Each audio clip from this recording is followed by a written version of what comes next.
Okos Habib wawalianan datang ke imah kiai, kemudian dipayang-payang, aja ngomongnya nak, waduh ini jarang Pak Kiai katanya turun, ini mah mau ke rumah kiai aja, dia mah udah nggak mau ketemu sama siapa-siapa, mau ketemunya sama kiai doang, kan keamben ku ali Allah mah, ya nipu sia kajian kuku mage, mal kebel ge ngitung ya kajian kuku mage.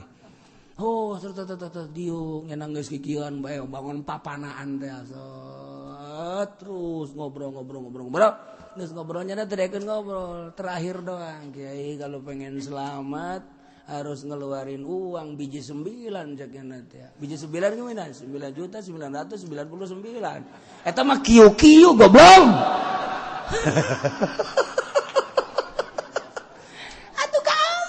Walian mah tirokos kitu ujungna wali asli mah embungeun dibere duit aju ngadoa salamat khusus jang kiai umum jang masyarakat diongkosan ge embung eta asli wali. Ieu mah mun aya embe di bawah, mun aya kebo di bawah, malah mah mun aya pamajikanna dua nu hiji jang aing tolol ngaranna. Kaambe ulah sok wawalianan ngan embung ribut bae kiai. Aya nu ribut goblok meureunan. Eta mah sarua pada juri kabeh. Ayo ngadu besis ya jeung aing. Ini mah jangan begitu, ini mah Habib. Gua bukan lihat Habibnya, lihat akhlaknya. Kalau lihat Habibnya bener, tapi akhlaknya gak beres nih. Tuh, eta mah deres Habib, nulain Habib wawalianan nih. Aya nulain Habib ge wawalianan, make calana luhur sabelah, handap sabelah. Atuh mah lain wali nu gelo ieu mah. Waya salat teu salat, teu beres. Teu beres. Cek dina kitab Tanbihul Ghafilin. Lamun aya jelema hiber, lamun aya jelema napak sancang, lamun aya jelema teu dahar-dahar, hebat jasa, hebat. Ulah waka dihebatkeun, deuleuh heula nyana, salat henteu, puasa henteu.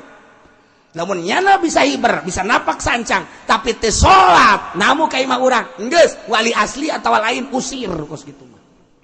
Ulah dituturkeun ulah, babari bae aja kitab Tanbihul Ghafilin emang kumaha gitu. Taman deuk wali teh deuk lain, pokona urang mah sebab urang mah neuleuna syariat. Ketika nyana teu daek salat, geus ka ditu bae. Ye, cakna teh aing mah wali asli. Da bodoh, wali asli ge bogan henteu nembongkeun syariat. Indit. Kula mendek nuturkeun syariat bae.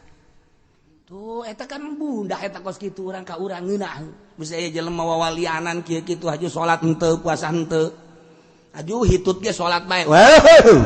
Cek nya wali beteuna naon teu boga wudu ge babau udah.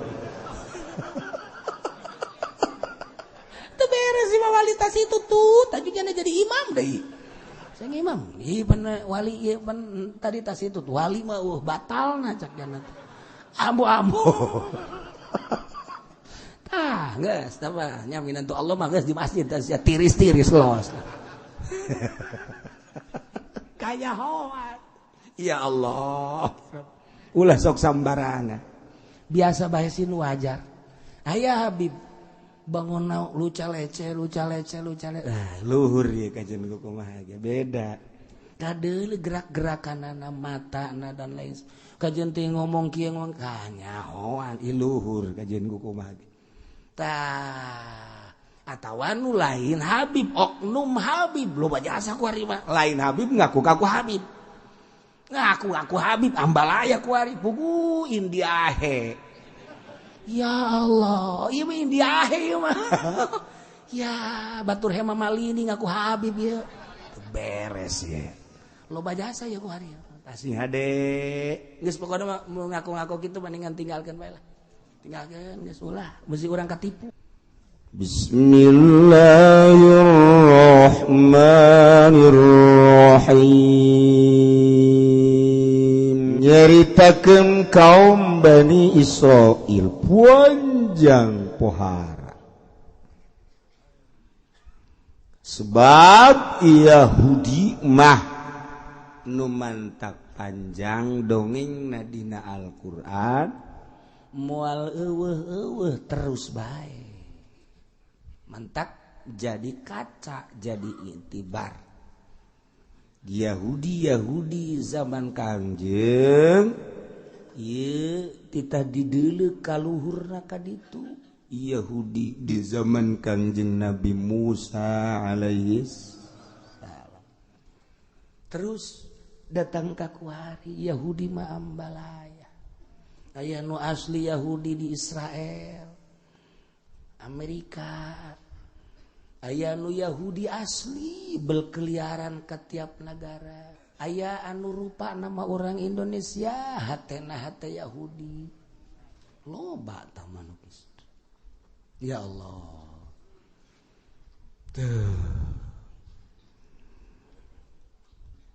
ieu mah Yahudi di zaman Kangjeng Nabi Musa alaihis salam. Setelah manehanana disalamatkan ku Kangjeng Nabi Musa lantaran diudag-udag ku Firaun, katembong ku mata karasa ku dirina, laut belah atas mujizat Kangjeng Nabi Musa, nyebranglah nyana di Laut Merah salamet. Ketika eta terus dididik ketauhidan ku Kangjeng Nabi Musa, kurang kumaha perpolitikan jeung perekonomian ditata ku Kangjeng Nabi Musa, mantep. Nuturkeun Kangjeng Nabi Musa kalawan senang jeung indah nang saha nang Allah. Ketika eta Kangjeng Nabi Musa titah mawa umatna ka Israel, ka Palestina, dibawa tidinya titah cicing heula di jurang tih. Ketika cicing didinya Masya Allah karim, ieu umat Kangjeng Nabi Musa teh ngarasula ka Kangjeng Nabi Musa. Saetik keluar ucutan keimananana ka Kangjeng Nabi Musa. Masya Allah. Ketika Kangjeng Nabi Musa ngainstruksikeun titah nuturkeun Kangjeng Nabi Musa melalui mujizatna kitab Taurat, laksanakeun ieu kitab Taurat ti Allah. Sebagian kecil nuturkeun, sebagian cicing, sebagian deui mah manehanana ingkar kana kitab Taurat. Eta lah Yahudi baheula kos sekarang itu. Cek Kangjeng Nabi Musa lamun ieu terus-terusan ingkar karena aturan-aturan kitab Taurat, awas Allah bakal ngancam nu geus didongengkeun kamari. Tapi tetep bae dasar teu iman. Maksudna iman mah iman ngan teu ngalaksanakeun, nu teu iman mah jelas nu iman tapi teu ngalaksanakeun sebab kajurung ku nafsuna sorangan. Masyaallah. Akhirna diancam ku Kangjeng Nabi Musa, sampaikan hei Musa ka kaum anjeun lamun terus-terusan ingkar terhadap kitab Taurat, awas bakal ditimpah ku gunung gerage. Nang tangan cak kaumna di mana aya gunung kudu dicabut ku Gusti Allah. Bohong Musa ngomong sagedebul. Eta ku wanita ka Kangjeng Nabi Musa nu mantak boro-boro ka urang atau sapira urang kiai lain wali lain. Kangjeng Nabi Musa bae nabi rasul boga mujizat eta diomong gedebul Musa ieu. Atuh ka omong ka urang ka kula mah komo jasa geus kajeun ning mah geus lah. Aing mah diaromongkeun geus kajeun.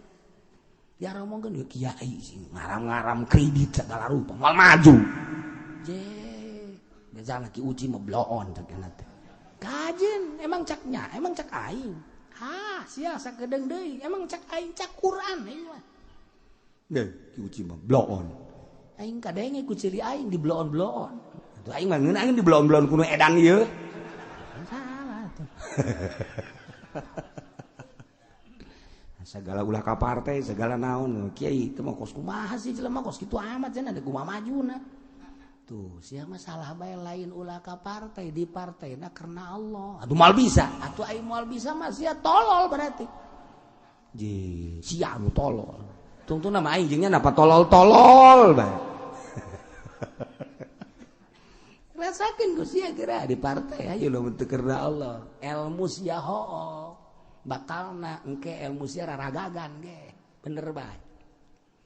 Lain saeutik mun ku urang. Kiai gede, kiai kolot, kiai hebat lantaran nyana kukurubusan ka lain tempatna dicabut ku Allah berkahna ngajina amma yasifun wassalamun alal mursalin beres nu ngaji geus tuh ngaji di mana bae teu daek didarengekeun ku jelema kunaon eta mambu lantaran nyana ku kucuprakan ka lain tempatna di aya kiai bisa ngaji kolot deui aya deui budak ngora lah budak ngajina ge teu pati bisaeun kunaon atuh budak dipercaya ku masyarakat ai nyana henteu ulah disalahkeun sasa dirina ku kucuprakan nyana di Golkar ye parangsan eta kos kitu teh tah kos kitu nyarieun hate kiai ji siapa nyari hate lain hayu ke aya naon di diri aing ye ke aing ye boro-boro atunya na lagi kan teu ngeunaheun ibadah teh dia lamun ngeunaheun mah ibadah lain kos kitu mana kieu emang nyaho kiai ji jelema nu panyakit jantung jeung nu panyakit jantung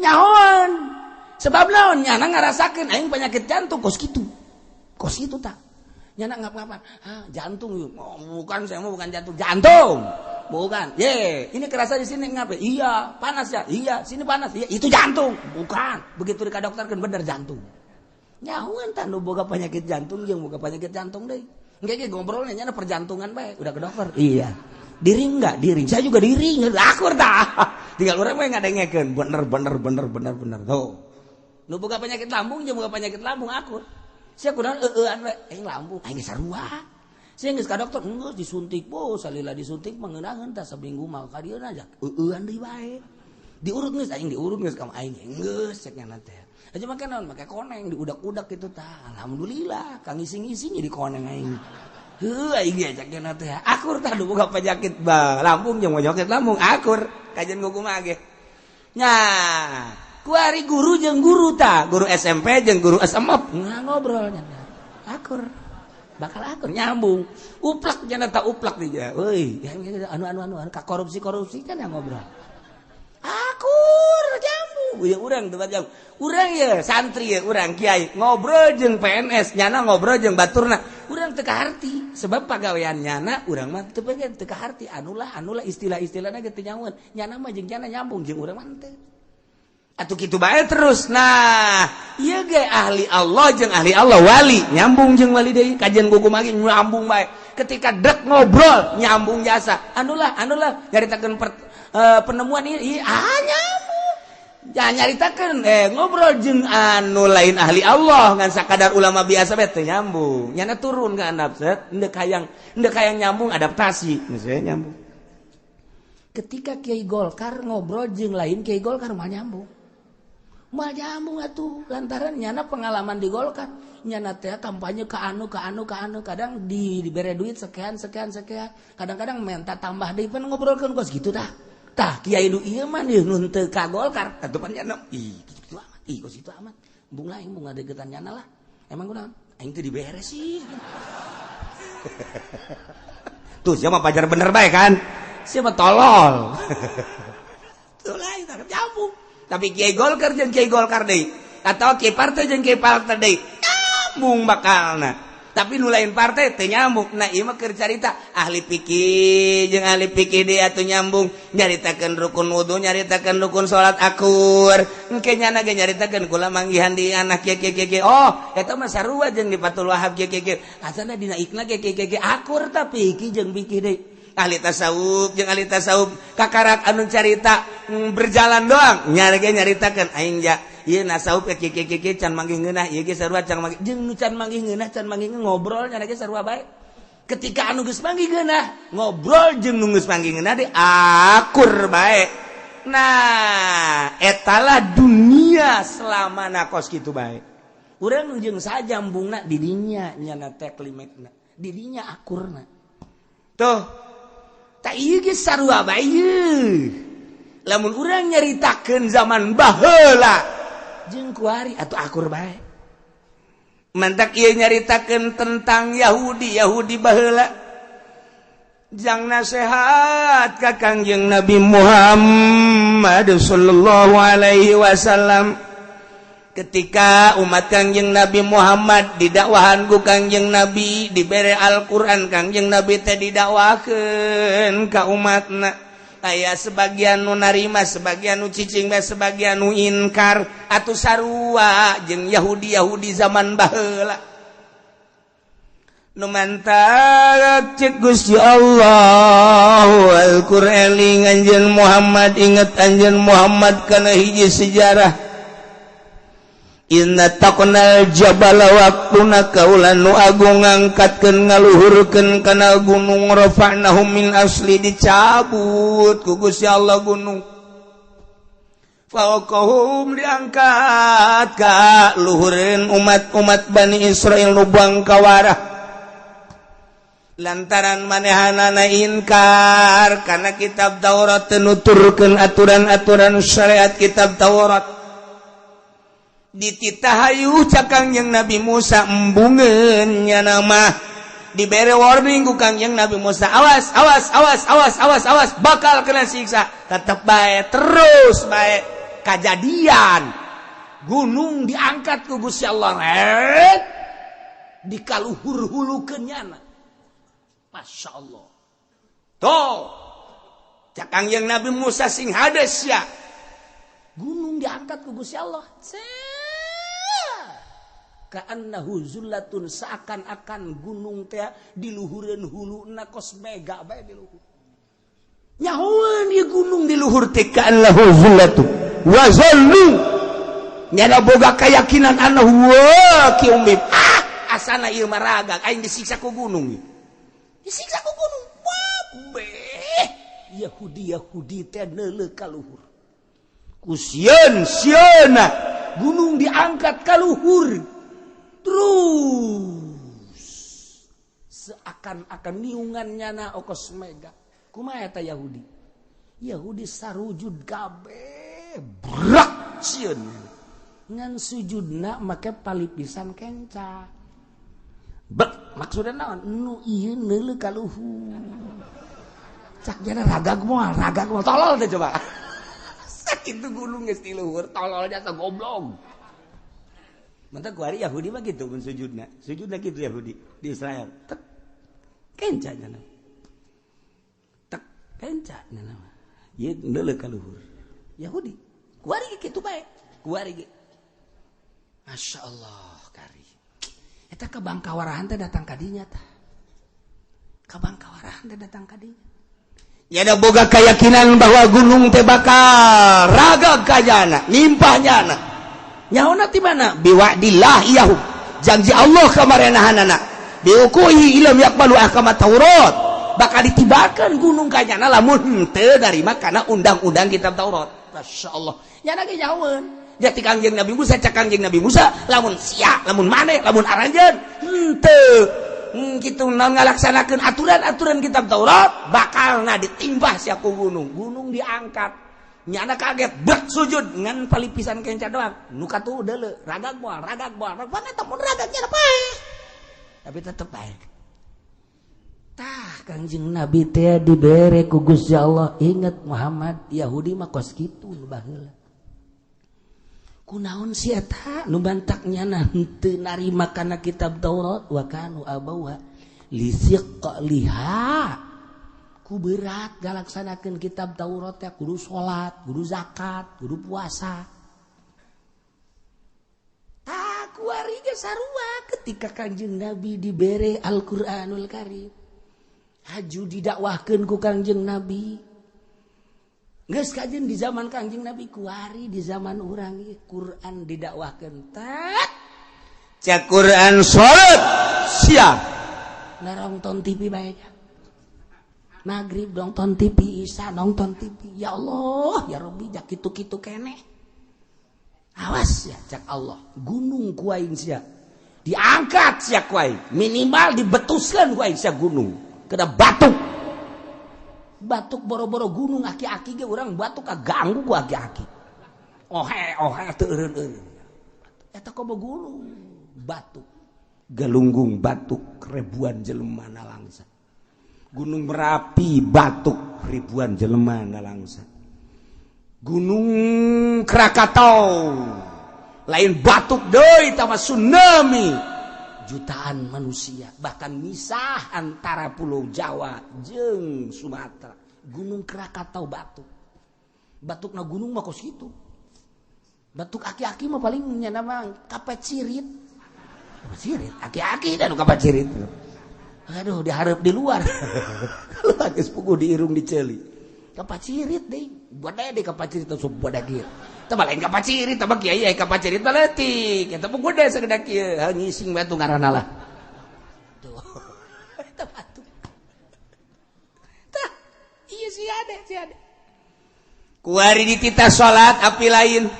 Ditita ngazakat geus harente nu sararugi mah ngazakat ya henteu. Jalamun ngazakat mah kadengekeun. Walaupun hiji dua mah aya anu ngazakat, tapi di pasar Kemis bae anu nisab zakat harta loba kadenge kurang ngazakat ya henteu. Tinggal ditungguan bae ke sia katipah gunung sia kajen kukuman. Je, parangsana kumaha meureunana.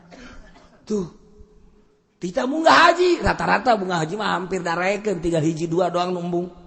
Zakat mah berat jasa puasa ge aya lah daraekeun tapi kapan hiji dua mah aya teu puasa. Asal dihareupeun jelema bae bakos nu leuleuseun biasa padahal mah ka imam ngarana goreng sangu. Eta aya teh di pasar Kemis kula ge nyawa jelemana. Kang ngaran-ngaranna nyaho kula. Aya sabaraha cenah ge aya hiji dua belah ditu tilu diterep ayah terus waru ayah itu di pondok ayah terus ayah ya sekitar bangsa nu nyaho kula mah 10 lah. Nah nyaho wae gararaga jelema nama tapi eta teu puasa asal datang bae ka imah masyaallah dahar biasa ngarokok biasa di kamarnya tersiksa nya ngarokok mah ngarokok ngan di kamar. Ya Allah ya Rabbi. Tah eta titah nuturkeun Al-Qur'an berat jasa. Tarolah heula pelbah eta mah hampir-hampir ngalaksanakeun, tapi ketika ieu titah ulah nyokot duit bang hampir kabeh. Titah ulah ngridit hampir kabeh. Hayu. Ndeu kumaha coba? Titah ulah WhatsApp-WhatsAppan. Hayu coba hayu. Tiga ulah pacebukan. Pacebuk.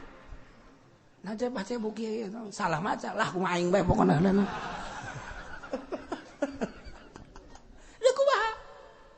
Ni kumaha coba ieu lalakon masyaallah. Urang teh neuleuan dina Facebookan dina naon kitu ngaranna internet. Eta teh anu benerna mah hiji dua bau 100 nu teu benerna. Anu benerna mah diangsong-angsongkeun ka urang tah anu tah informasi tah. Giliran teu benerna sorangan bae nya kieu. Digerokeun ge geus dadaekeun kieu. Ngaji keur naon? Ngaji. Engke maling deui. Kieu eta. Lain nu edan sih naon eta? Mun kitu ngorakeun geus kolot. Nu edan eta. Sorangan bae kieu. Nyana neuleuh beusi jelema kieu. Eta HP mantak naon tah HP bantingkeun. Jang naon kos kitu maning maca sholawat ka Kangjeng Nabi. Endahan kos kituan naonan coba eta. Tah tapi teu dibukakeun hijab mah tetep hese bae. Awas cek Gusti Allah sia. Dek dagang nyokot duit bank keneh bae. Hah? Butuh kendaraan masih keneh ngridit keneh bae. Ban ku aing diribakeun sia. Awas sia ku aing, ha? Gunung diangkat ku aing sia. Hayo. Sarua. Kunaon eta nya ngarasa berat karena undang-undang Al-Qur'anul Karim cak nya ngarasa berat. Padahal mah urang diciptakeun ku Allah ti eueuh ka aya. Ku ari geus aya bakal paeh eueuh deui, ge bakal hudang deui. Rasakeun ku sia. Sakedeung urang hirup di alam dunia. Mantak naon lemah jasa ka Gusti Allah cara para rasul, para nabi. Geus puguh para rasul, para nabi, para wali. Nu angkat nu mantak diangkat jadi wali ge eta teh lemah jasanya na ka Gusti Allah. Nu di aku mimiti kuarinya na teh melalui asma jeung sifatna berarti takwa ka Gusti Allah imtisalul awamir wa tinabun nawahi. Geus beres eta dilakonan kunyana sesuai jeung aturan syariat. Mual beres ibadah ka Gusti Allah lamun jerona teu dibersihan salat sesuai jeung syariat yakni nu diatur ku fikih eta salat moal beres lamun jerona henteu diberesan beresan jerona abeh salatna ulah hayang kalem ku jelema abeh salatna ulah ngarasa hebat sorangan geus bae atuh ku ari mah dilillahi ta'ala keun ka Gusti Allah zahir jeung batin bagus. Urang ku hari puasa atur rapi puasana sesuai jeung aturan syariat yana fikih nu diatur ku Kangjeng Nabi dikitabkeun ku para ulama urang bisa sesuai jeung aturanana ti mimiti fajar datang ka terbenam urang puasa bagus tapi lamun jerona teh dirapihan puasa urang hayang kalem ku mitoha ku tatangga jeung sajabana rapihan geura jerona abeh karena Allah zahiran wa batinan beuki naik urang ku ari mah salat tahajud sesuai jeung aturanana lantaran salat tahajud teh bakal nyaangan jaga urang di kuburan datang ka akhirat sebab saja lemah anu sok udang tipeting saat batur lelap HS urang hudang ke di kuburanana bakal caang lamun urang lila salatna caangna gede lamun urang sakedeung caangna sakedeung tah lamun 2 rakaat ngentit lumayan tapi aya nu kerek bae bawa tuh cempor-cempor acan tah eta kan tahajud cet tetapi tahajud teh lamun ku urang geus dirapihan zahirna batinna teh dirapihan engke tahajudna yang kalem ku makhluk lamun aya jelema tahajud mun eueuh jelema tilok lamun aya babaturan urang di gigireunana tahajud teu make rakaat datang ka subuh tapi lamun eueuh jelema paling ge hudang kihes deui eta pan teu beres tahajud kos kitu tah aya kalem aya ku jelema asal aya jelema bae takbirna ge embat Allah. Amin eueuh jelema Allahu Akbar. Nya mah kos kitu tah perbedaan antara aya jelema jeung eueuh jelema. Ria beresan geura batinna abeh tahajudna rapi. Bagus sesuai jeung instruksi Allah syariat jeung hakikat dihijikeun. Tah masyaallah. Syariat jeung thariqah dihijikeun bakal ngahakikat. Ya Allah ya Rabbi.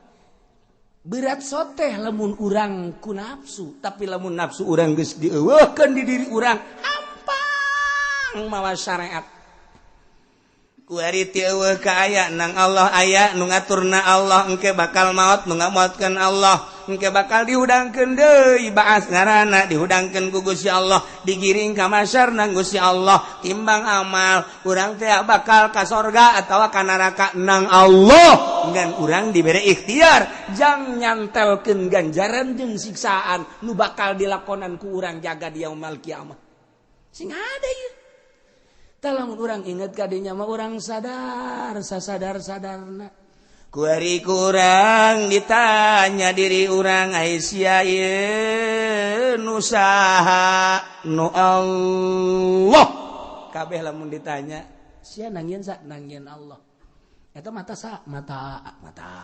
pula terjadi tah maksud itu ceuli aing tah eta berarti ngaku ka mata ngaku ka ceuli encan jadi wali lamun wali kumaha eta mata sa Allah aju ku hari atas yang muriang nang Allah aju sia moal kamu tunggu ku Allah bae ja sehat nang Allah muriang nang Allah moal kamu mah sakit moal aing mah tah eta bener asli eta sia mata sia sa Allah barang gering di kamar sia ka rumah sakit pancen anu Allah aing teu kuat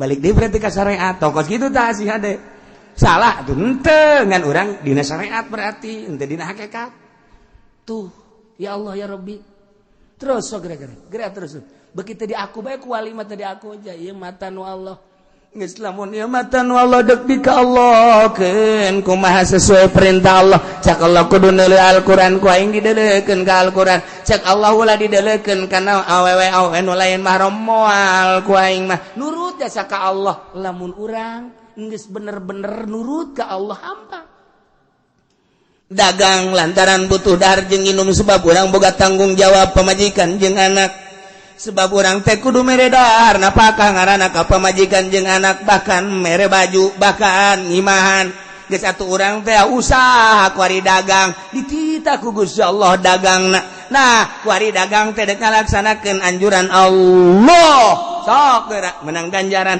ketika dirina abdi bade dagang bade usaha sesuai jeung instruksi Gusti Allah anu disampaikan ku Kangjeng Rasulullah Muhammad. Abdi bade usaha kanggo nganapakahan pamajikan jeung anak tek dek disesuaikan be jeung aturan Kangjeng Nabi. Ketika make nafsu njokotlah duit ti bank eta nafsu ngaranna eta siksa ngaranna. Eta siksa eta nafsu lu diinstruksikeun teh jang dahar nginum pake ngan sakadar sakitu. Da kudu loba-loba tah mah geus diatur ku Gusti Allah. Ketika urang make hawa nafsu, hayang meuli ieu, hayang meuli itu, hayang ngabangun ieu, ngabangun itu, eta hawa nafsu teu diparentah tah ku Gusti Allah. Kunaon make hawa nafsu, eta lah nu bakal jadi siksa. Sing ada tah kos kikituanana. Di urang kuari teh dipasrahkeun jasa ka Gusti Allah nu mantak wali mangeunaheun salatna teh sebab pasrah ka Gusti Allah.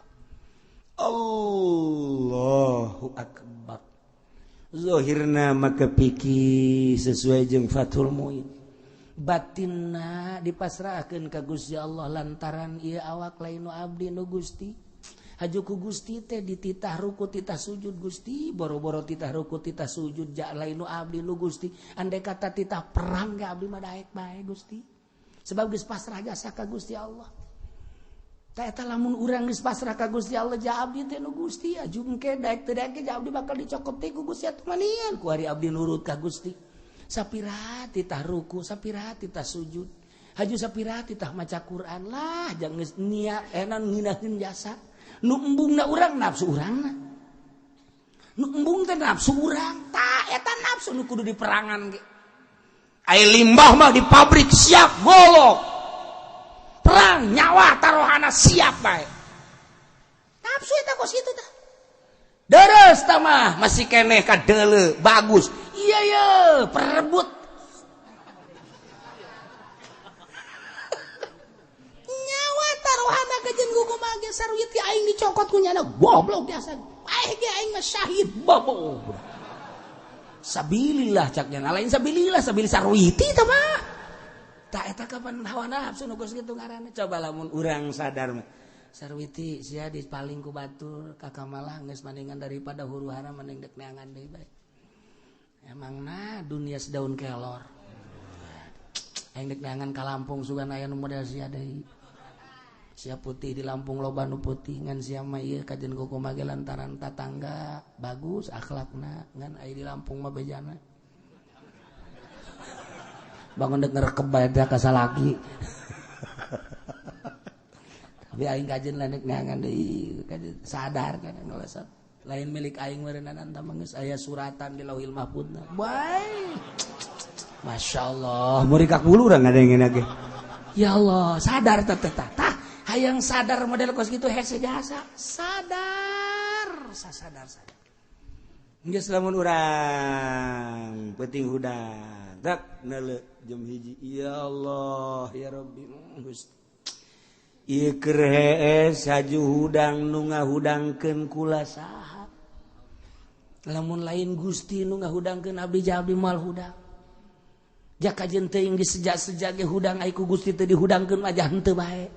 Tapi abdi ieu hudang jam hiji meureun manan abdi hudang teh dihudangkeun ku Gusti. Cak babaturanna teh lain nu ngomong, lain ku Gusti tuh. Nu ngarobrol gandeng, siapa kahudangkeun ku gandeng.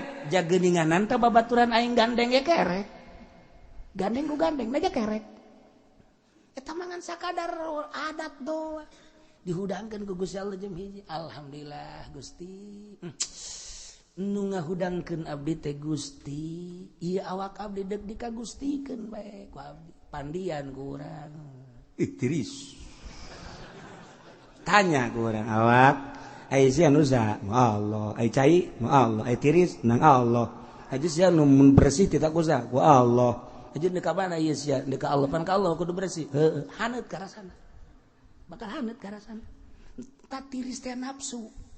Nafsu tiris teh sarua jeung udang hudang, udah begitu hudang. Enggak keneh ka subuh. Nafsu tadi. dipandian tiris eta tiris teh nafsu tapi lamun tanya awak awak sia nu saha nu Allah ari ieu cai nu Allah aya rasa tiis nang Allah aja sia ku tiis ieu kan jadi bersih bener deuk asa sia deuk Allah pan ka Allah mah kudu bersih ngeunaheun geus sia seger bakal seger di ka Allah kan kabeh ngeunah tuh mulai Allahu akbar nang satah nang saha nang saha ngangkatkeun nang Allah lamun ngarasa nang urang lamun ngarasa nang urang capek bakalna tapi kan ku Allah ieu mah digerakkeun nang abdi nangtung ku Allah ieu mah ku Allah abdi mah segala rupa ge wuduna segala rupa ku nangtung ge nang Gusti meureun manan kieu ge abdi mah deuk dikasorgakeun meureun ku Gusti gitu kan boga kayakinan abdi teh deuk dikasorgakeun Gusti lah lamun kira-kira ku ka sorga mah paehan we abdi Gusti mulai mantap paeh geus kan mantap paeh geus abdi mung geus senang jasa Gusti masyaallah asa jeung Gusti bae masyaallah nikmat geus kira-kira abdi bakal ka sorga mah ku ari mandingan ayeuna bae cabutlah diisukeun deui mah abdi loba gangguan Gusti ku ari mah gangguan jasa keur ieu mah tiis teh tiis ku ari mah sasada digigir di sisi digigir sasada ieu jurig balulu kayak kedeng-kedeng tong teng teng teng tong teng teng teng tong teng teng teng HP sasada mangga nanti totak HP kayak kedeng di TV kayak kedeng di isukan di tatangga suara-suara teh ambal ya Gusti abdi mah ngadenge nu kos kitu teh imang mendingan salametkeun we Gusti tah bali mah kos kitu aya deui nu ngadoa ka Gusti teh salat-salat acan sama Gusti abdi mah mendingan paehan memang kurang gitu kredit gagedean bae Gusti daripada abdi dibui mendingan dipaehan bae lah mun abdi teh dipaehan bae abdi udah bunuh diri teu tolol teh coba menta paehna akur ngan nu ieu mah motifna bener pasrah ka Allah nu ieu mah tah eta tadi bung dibui beda hampang ka Allah ngeunaheun nah bari kieu maksudna ieu nu ngeunaheun ibadah nyahoeun kanu itu can ngeunaheun nyahoeun can ngeunaheun sebabnya na rasa ngeunahna aya di nyana kanu can ngeunaheun teh bakal nyahoeun lain kos kitu nu geus ngeunaheun mah kos penyakit jantung jeung jantung nyahoeun jantung ajan kuku nyahoeun aing jantung kos kitu sarua ring 2 aing meliringna di mana tadi di eta teh di material ring jantung meuli di material ai sia kumaha meureunna di sordel segala tah mah sarua ieu ge sarua ieu jelema teh geus nyaho ka ngeunah salat bakal nyahoeun kajentingnya na ngeuneunahanan ya kadeuleuna bong udang-udang coba ayeun teh mah teu bae nyahoeun si itu mah teu nyahoeun ka ieu mah nyahoeun masyaallah sebab naon wali mah kan dibere ilmu laduni kok bisa kos gitu sih kieu masalahna di jero hate teh eueuhna naon iwal ti Gusti Allah cahaya Allah Allahu nurus samawati wal ard ieu keur carita gemblangna berarti ketika urang ibadah ka Allah mantap bercahaya urang sebab Allah nu mere cahaya jadi teng hate teh masyaallah urang teh hirup di jero cahaya nah lamun urang geus aya di jero cahaya engke ku Allah bakal dibere naon nu dibutuhkeun ku urang datang ka nyahoeun itu kitu masyaallah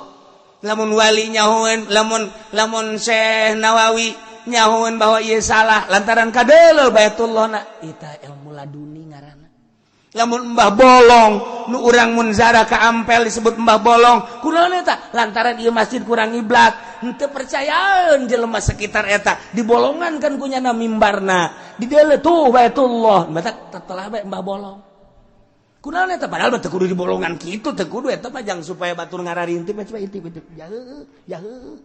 jaheuh padahal teu kudu kitu kunyana mah tuh baitullah kurang ieu eta kunaon laduni lamun Ki Khalil Bangkalan nyahueun ka kiaina keur salat berdi jero hatena aya sanguan di jero hatena sangu mantap jadi seserian keur salat magrib bandeng serina carekan gulang seserian begitu di sidang atuh kula teu seuri kumaha cenah jadi jero hate kiai teh pan aya sanguan isinkan kiaina isinkan mama pugu ieu lapar hayang dahar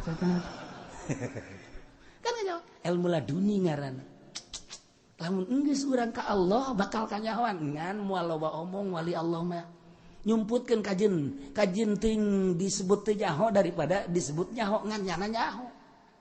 Nyambung wali Allah jeung wali Allah bakal nyambung. Kajen teuing tatangga, kajen teuing tatangga ari lain menyaho bae. Kajen teuing jauh nu ieu di Jawa Timur, nu ieu Jawa Tengah, nu ieu di Malaysia nyambung nyaho. Sinar jeung sinarna bakal ngahiji sebab Allahna eta-eta keneh. Seakan-akan Allah ngabejaan sebab urang aya di sinar Allah itu aya di sinar Allah nu di sinar Allah jeung nu di sinar Allah bakal nyambung nu aya di Suriah nu aya di Yaman anu aya di Baghdad kabeh teu nyarambung nyaho kaambe wali Allah nu aya di Serang nu aya di Pandeglang kaambe sebab naon itu aya di sinar Allah urang aya di sinar misalna ieu wali ieu di sinar Allah ngahiji di sinar Allah nyahoeun kajen teh nyana hees bae kajen teh nyana macul bae nyaho wali kajen kuku mage sebab nyaho nu penyakit jantung jeung penyakit jantung ngobrolna ring malulu penyakit lambung jeung penyakit lambung ngobrolna ieu teu rab malulu penyakit Krisno jeung penyakit Trisno sarua bae eta teh nyana nyaritakeun I love you malulu ieu sarua mangsana teh di Bitung aya di Cisoka aya eta nyaritakeun bae aing meunang we waduh jangkrik muda di sekarang gua ya deh jauh eta ngobrol karena itu bae PNS jeung PNS selantaran aya di dinya sarua di lembah eta bakal akur guru jeung guru akur bae ya Intel jeung Intel atuh nyaho nyana ge Intel jeung Intel aya kode-kodena sarua bae wajan teh di tengah-tengah riungan manusia loba ribuan Intel datang itu Intel nyana pada ngamankeun Intel polisi Intel abris sarua bae intelijen jeung intelijen ulah-ulah dalam negeri jeung luar negeri bakal nyahoeun. Nah, nu sok moto teh naon gara-garana? Wartawan, terus ieu mah nyaho bae. Anu kos kitu mah bangsana meureun sia tah. Wartawan jeung wartawan sarua bae di peperangan Palang Merah jeung Palang Merah nyahoeun nyana teh pengamanan dalam peperangan nyahoeun. Ieu medis dan lain sebagainya. Santri jeung santri kajahoan bae kajon teuing kuku mage. Urang di kota, ieu di kota. Sarua bae urang make samping itu mah make calana kanyahoan teh santri sia kajen kuku mah ge leh kajen kuku mah santri kanyahoan bae sia kanyahoan bae lah kajen kuku mah PKS kunaon hideung na ngagedor-gedorkeun kanyahoan santri asli jeung PKS santri hideung tarangna PKS hideung kukuna mah ketebak bae ieu santri asli ieu PKS kanyahoan tina naon leumpang tina lempang lagi geus kajawan santri asli mah. Di tengah-tengah jelema hampuran punten di kota ge punten. Bangun neuk minggir bae aya adab, tapi PKS nabrak los. Beda. Ya tuh kajawan we. Nah ieu keur carita wali jeung wali atuh nyahoeun nya sebab pada ya di cahaya Allah. Ieu keur carita layaripul wali illal wali. Nah, matak naon pasrah gerak ka Gusti Allah. Ulah ngarasa berat ka Al-Qur'anul Karim. Lamun urang ngarasa berat ka Al-Qur'an berarti aya nafsu di awak urang. Nafsu mah saeutik bae. Urang hudang peuting, kemudian urang sieun ka pocong. Eta teh nafsu urang. Urang sebab naon? Sebab urang embung neuleuh pocong. Urang mah hayang ge neuleuh nu geulis. Tah jadi nafsu urang teh deuleuan teh embung neuleuh pocong eta nafsu ngaranna hayang ge neuleuh nu geulis eta nafsu ngaranna ketika geus diparasakeun ka Allah nu geulis pocong makhluk Allah teh sia paling mau nikak bulu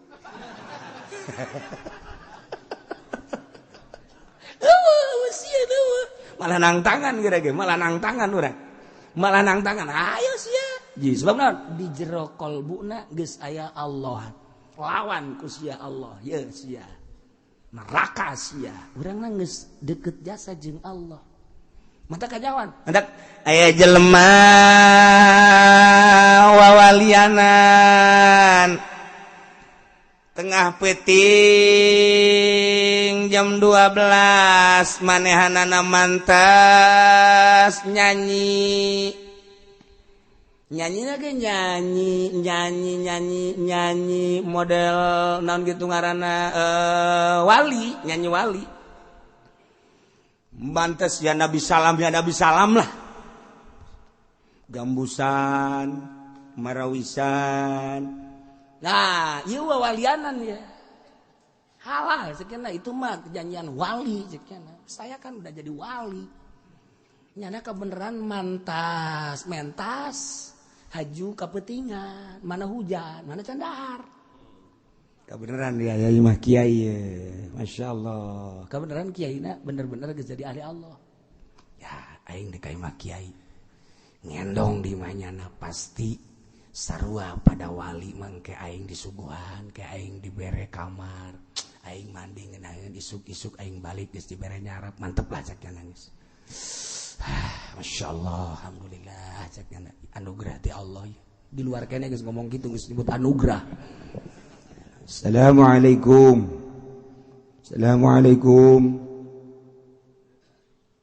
sana kene mah 3 kali Assalamualaikum cek kiai teh saha abdi minantu Allah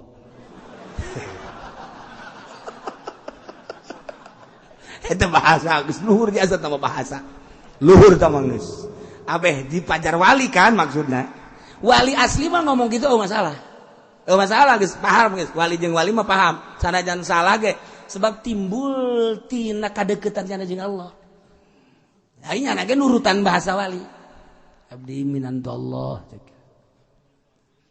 kan kaambe kunyana ku wali dan jero bukakeun lawang calikeula di dinya henteu tidak ka jero calikeula di dinya wah aing disiap-siapkeun geus ku kumaha ge alhamdulillah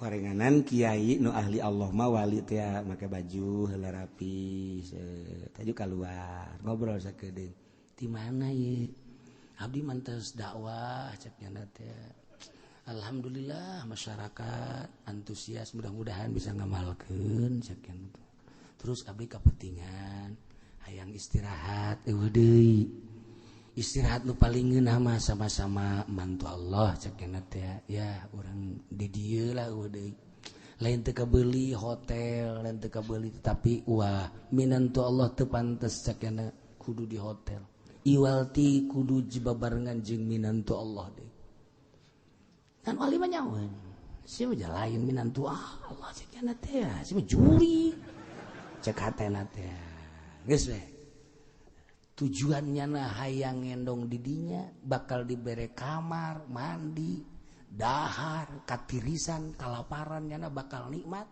lantaran salah ka wali tah nyana sebab nyana lain wali cak kiai nu wali teh yuk tuturkeun abdi cih pancak kiai teh tuturkeun ya ayo abdi cenah ngendong di tenang cak nyana ngendong mah urusan gampang diajak lelumpangan dari katukangan terus rada jauh raja aya ta masjid nah besirek ngandong mah di dieu bae lepan sebab ari minantu Allah mah kudu di imah Allah ieulah imah Allah ditinggalkeun ku nya hakan ta minantu Allah cek nya teh nya balik deui dadah minantu Allah tinggal nya bae kieu we sial amat cek nya teh kanyahoan emang kumaha gitu okos Habib wawalianan datang ka imah kiai kemudian dipayang-payang aja ngomongnya nak waduh ini jarang Pak Kiai katanya turun ini mah mau ke rumah Kiai aja dia mah udah nggak mau ketemu sama siapa-siapa mau ketemunya sama Kiai doang kan kaambeun ku ahli Allah mah nya nipu sia kajian kukumah ge moal kebel ge ngitung ya kajian kukumah ge oh diung nyenang geus kikieuan bae bangun papanaan teh terus ngobrol geus ngobrolnya teh dekeun ngobrol terakhir doang Kiai kalau pengen selamat harus ngeluarin uang biji 9 cekna teh biji 9 gimana 9.999 eta mah kieu goblok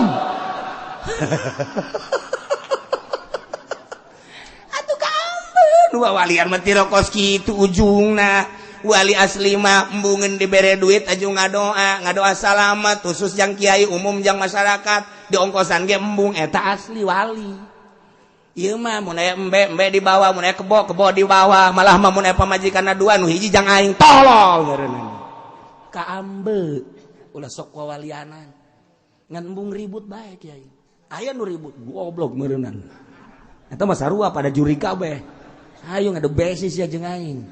Ini mah jangan begitu, ini mah Habib. Gua bukan lihat Habibnya, lihat akhlaknya. Kalau lihat Habibnya bener, tapi akhlaknya gak beres nih. tuh eta mah deres Habib nu lain Habib wawalianan deui aya nu lain Habib ge wawalianan make calana luhur sabelah handap sabelah atuh mah lain wali nu gelo ieu mah waya salat teu salat teu beres cek dina kitab Tanbihul Ghafilin lamun aya jelema hiber lamun aya jelema napak sancang lamun aya jelema teu dahar-dahar hebat jasa hebat ulah waka dihebatkeun deuleuh heula nyana salat henteu puasa henteu lamun nyana bisa hiber bisa napak sancang tapi teu salat namu ka imah urang geus wali asli atawa lain usir kos kitu mah ulah dituturkeun ulah babari bae aja kitab Tanbihul Ghafilin mah kumaha gitu teman deuk wali teh deuk lain pokona urang mah sebab urang mah neuleuna syariat ketika nyana teu daek salat geus ka ditu bae ye cek nanti aing mah wali asli da bodoh wali asli ge bogan henteu nembongkeun syariat indit kula mendek nuturkeun syariat bae tuh eta kan bundah eta kos kitu urang ka urang ngeunah bisa aya jelema wawalianan kieu kitu haju salat henteu puasa henteu aju hitut ge salat bae wow ceknya wali beteuna naon teu boga wudu ge babau udah teu beres si wali tas itu tuh tapi kana jadi imam deui saya imam ieu pan wali ieu pan tadi tas itu tuh wali mah batalna cak jana ambo geus tah nyaminan tu Allah mah geus di masjid tas tiris-tiris los kaya hoat ya Allah ulah sok sambarana biasa bae sin wajar aya Habib bangun luca lece luhur ya kajen kumaha ge beda kadeuleu gerak-gerakanana matana dan lain kajen teh ngomong kieu ngomong kanyahoan luhur kajen kumaha ge tah atawa nu lain Habib oknum Habib loba jasa kuari mah lain Habib ngaku-ngaku Habib ngaku Habib ambalaya kuari pugu indiahe ya Allah ieu mah indiahe ieu mah ya batur hema malini ngaku Habib ieu beres ya loba jasa ya kuari kasih hade geus pokona mah ngaku-ngaku kitu mendingan tinggalkeun bae lah tinggalkeun geus ulah mesti urang katipu ya Allah ya Rabb pemberitahuan kepada Pak RT Junaid jeung Mang Udin suruh pulang dikarenakan saudaranya meninggal dunia. Nu mana tuh urang mana? Ente kayak Udin kalau luar kabeh deui. Ih salah ya. Ya pemberitahuan kepada Pak RT Junaid yang Mang Udin suruh pulang dikarenakan saudaranya meninggal dunia. Junaid mana? Lemburan ya itu gak salah ya. Kayak Udin loba Udin, ke Udin barali kabeh deui. Aduh ya lembur mana gitu tah. Ya terserahlah, nu boga rasaan lah pokoknya mah ya. Nu boga rasaan Udin segera pulang. Jeung Junaid segera pulang. Salah ieu. Lemburan udah. Ya Allah.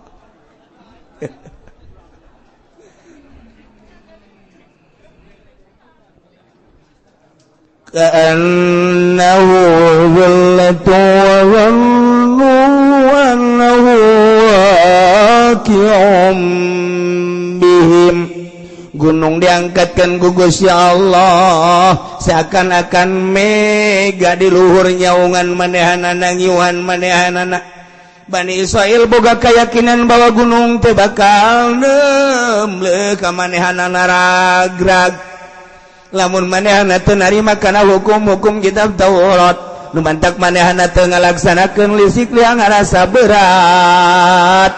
Mantak kade cek Gusti Allah khudhu ma atainakum biquwwah. Carkelan ku aranjeun kabeh kitab Taurat. Anu ku kaula di anu agung geus dibikeun ka aranjeun kabeh cekel kalawan sekuat-kuatna nyeuan cekel. Hartina cekel teh ulah kaluar tina aturan-aturan kitab Taurat. Wadhkuru ma fihi amalkeun isi kandungan kitab Taurat la'allakum tattaqun abeh maneh takwa sieun ka Allah kitu didongengkeun ka Kangjeng Nabi sarua Al-Qur'an cekelan sing pagel Al-Qur'anul Karim khudhu ma atainakum cekelan ma Al-Qur'an atainakum anu ku kaula nu agung kami nu agung geus ngikeun ka rajan kabeh bikuatin cekelan sing nyaat sing pagel sing kuat ulah gulak gelak nyekelan Al-Qur'an sing pagel cak Qur'an wajib laksanakeun cak Qur'an haram tinggalkeun hayu Al-Qur'an moal kebel pae sia namun keluar tidak aturan Al-Qur'anul Karim jaga di akhirat sia bakalna dikerebekeun di neraka jahanam sia moal kebel khudhu ma atainakum awas wadhkuru ma fihi amalkeun si kandungan Al-Qur'anul Karim la'allakum tattaqun abeh maneh sieun ka Gusti Allah masyaallah ieu keur carita kisah Bani Israil di zaman Kangjeng Nabi Musa alaihis salam aya mana isyarah cek ahli thariqah mah diisyarahkeun bahwa wa inna taqnal jabala ingat anjeun Muhammad waktuna kami nu agung cek Gusti Allah ngaluhurkeun gunung-gunung mana eta gunung anu dipake munajat ku Kangjeng Nabi Musa Tursina anu aya dina Al-Qur'an wattili wazaituni wa turi sinin wa hadzal baladil amin teu kudu neangan ka Kairo utara Kairo antara Mesir Yordania jeung Israel didinya lah sebelah utara gunung Kairo yakni Mesir didinya aya gunung ngaranna gunung Tursina cek ahli thariqah teu kudu ka Kairo teu kudu ka Yordan teu kudu ka Israel gunung Tursina mah aya di diri urang mana ahli thariqah ngaisyarahan gunung Tursina adalah hulu urang ingat anjeun wahai manusia idna taqnal jabala waktu kaula nu agung ngaluhurkeun hulu fauqahum disaluhureun aranjeun kabeh ka annahu zullah seakan-akan hulu teh nu niungan anjeun awas sing hade ieu hulu teh lantaran di hulu teh aya pikiran aya otak aya mata aya ceuli gunakeun ieu hulu teh sesuai jeung aturan Al-Qur'an khudhu ma atainakum biquwah ceklan ku anjeun Al-Qur'an nu geus dibikeun ku kaula ka anjeun kalawan kuat deuleu Al-Qur'an ku mata awas hulu teh gunung dengekeun Al-Qur'an ku ceuli awas gunung teh hulu omongkeun Al-Qur'an teh awas ieu gunung teh hulu pikir Al-Qur'an teh awas lantaran di gunung teh yane di sirah teh aya pikiran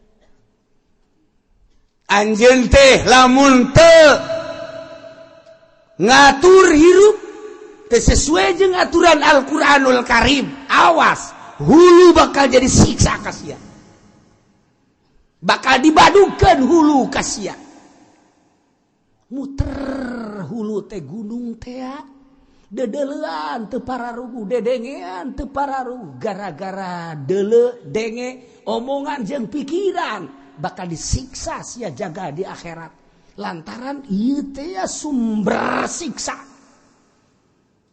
inget anjeun wahai manusia ketika aing ngaluhurkeun hulu sia di hulu sia teh aya otak aya pikiran aya denge aya mata aya sungut aya irung gunakeun ku anjeun pake mencerna Al-Qur'anul Karim khudhu ma atainakum biquwah cekelan ku aranjeun kabeh Al-Qur'anul Karim dengan sekuat-kuatna lamun can kadeule-deule ku sia lamun can kapikir-pikir ku sia lamun can kadenge-denge ku sia Al-Qur'anul Karim dengekeun ku sia urayan-urayan Al-Qur'anul Karim di mana aya kiai guraykeun Al-Qur'anul Karim dengekeun ku ceuli sia aing geus mere modal ka sia ceuli sia aing geus mere modal ka sia batas sia aing geus mere modal ka sia otak sia pikiran sia aing geus mere modal ka sia sungut sia lamun sia henteu ngajading sia henteu nuturkeun sakumaha Al-Qur'anul Karim disiksa ku aing sia sakumaha disiksa na Bani Israil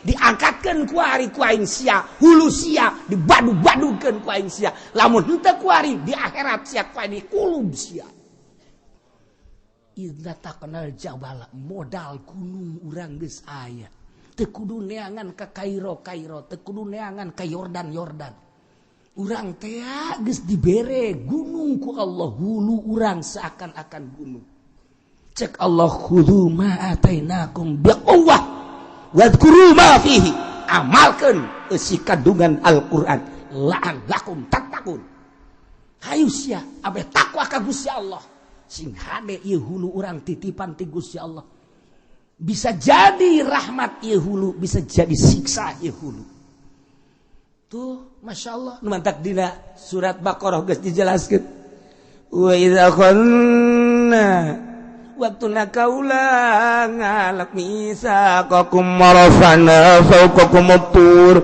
khudhu ma atainakum biquwwah wadhkuru ma fihi la'allakum tattaqun sarua jeung di surat Baqarah sarua jeung ieu dibalikan deui kisah-kisah nu tadi akhadna mitsaqakum marafana faqakum turkhudhu ma atainakum biquwa igisarwa jadi mana isyarah ieu leuwih dahsyat lamun Kangjeng Nabi dibere kisah tentang kaum Kangjeng Nabi Musa alaihissalam orang Israel nu buang kawarah teh disiksa gunung dikaluhurkeun manehanana sujud lain sasujud-sujudna horenganan deuleukeun ieu ragag moal ieu gunung teh ku buang kawarahna ge sarua urang ge kuari Quran aya endahan dideleukeun ku mata sabelah Al-Qur'an teh padahal instruksi geus nyaho ieu haram itu benar tapi urang deleukeun ku mata sabelah disiksa sia moal kebal deui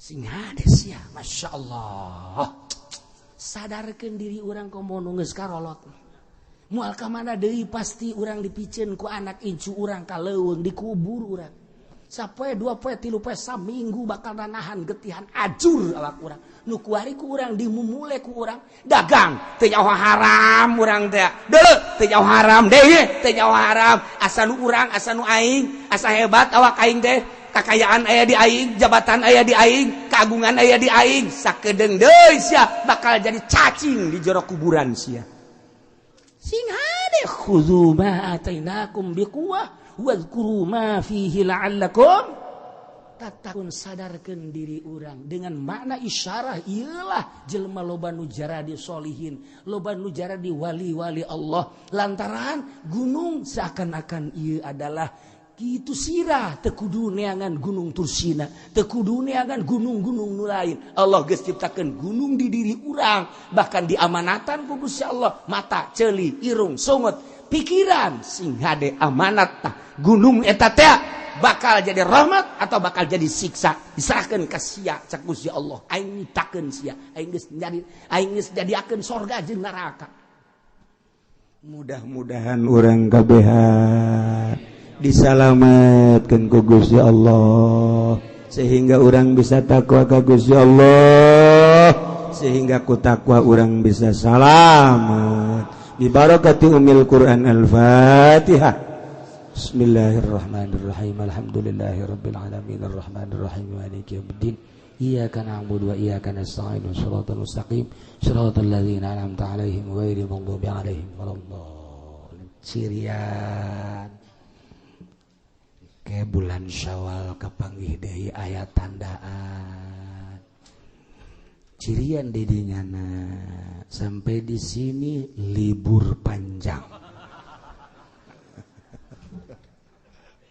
Wa kadzalika mimman 'allamnahu wa kadzalika lan halika ya mangkono mazkur mimman iku tetep saking wong kang nguruh ingsun sadayahu ing man dakhala manjing ya man misra ing misra min auladis sayyid saking pirang-pirang anak Sayyid Ali wa mimman lan ikut tetap setengah saking wong alamna utawi Ummu Kulsum Sayyidah Fatimah al-Madfutani kang den pendem karone al-Madfunatani kang den pendem karone ala ra'si Zaqaq ing atase muka dadalan Zaqaq kang sempit alladzi yadkhulu minhu kang manjing yaladzi minhu saking kang manjing kitu alladzi yadkhulu kang den panjing apa minhu saking Zaqaq ila qabril Imam Laits bin Sa'ad maring kuburan Imam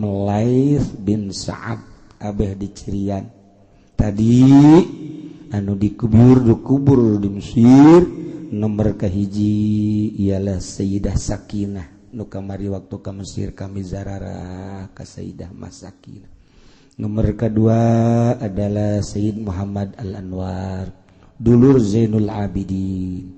Nomor ketilu Sayyidah Zainab Imdatul Imam Ali bijawari konatir sibak kamari ziarah ke Sayyidah Zainab. Nomor selanjutnya biman alamnahu khala Misra nu asup eta jelema ka Mesir min auladi Sayyid Ali yakni Sayyid Ummu Kulsum italah aya di ditu nu kaopatna di Mesir Sayyidah Fatimah putra situ Sina Ali mah lain Fatimah putra Kangjeng Nabi anu ka Mesir manehanana dikuburna ala ra'si Zaqaq dina muka jalan sempit alladzi yudkhalu minhu anu bisa diasupan kadinya tepikeun ka ila qabril Imam Laits bin Sa'ad aya cubluk-cubluk kubah di dinya di awalna eta kuburan Ummu Kulsum Sayyidah Fatimah kemudian mun lurus terus ka ditu eta aya kuburan kitu Imam Laits bin Sa'ad ai anu kamarima Imam Abu Laits As-Samarqandi ari ieu mah imam sahabat Imam Laits bin Sa'ad sahabat boga anak ngaranna Laits dikuburna sarua di Mesir. Jadi di Mesir ieu cucu-cucu Kangjeng Rasul buyut-buyut Kangjeng Rasul seueur pisan nu diarangkat jadi wali-wali Allah Subhanahu wa taala. Mudah-mudahan orang bisa ziarah ka Mesir, ka Imam Syafi'i, ka Imam Zakaria Al-Ansor, ka Imam Waqi', jeung ka Imam Sya'athaillah, jeung ka Siti Sakinah, Siti Zainab, jeung para aulia-aulia Allah Subhanahu wa taala.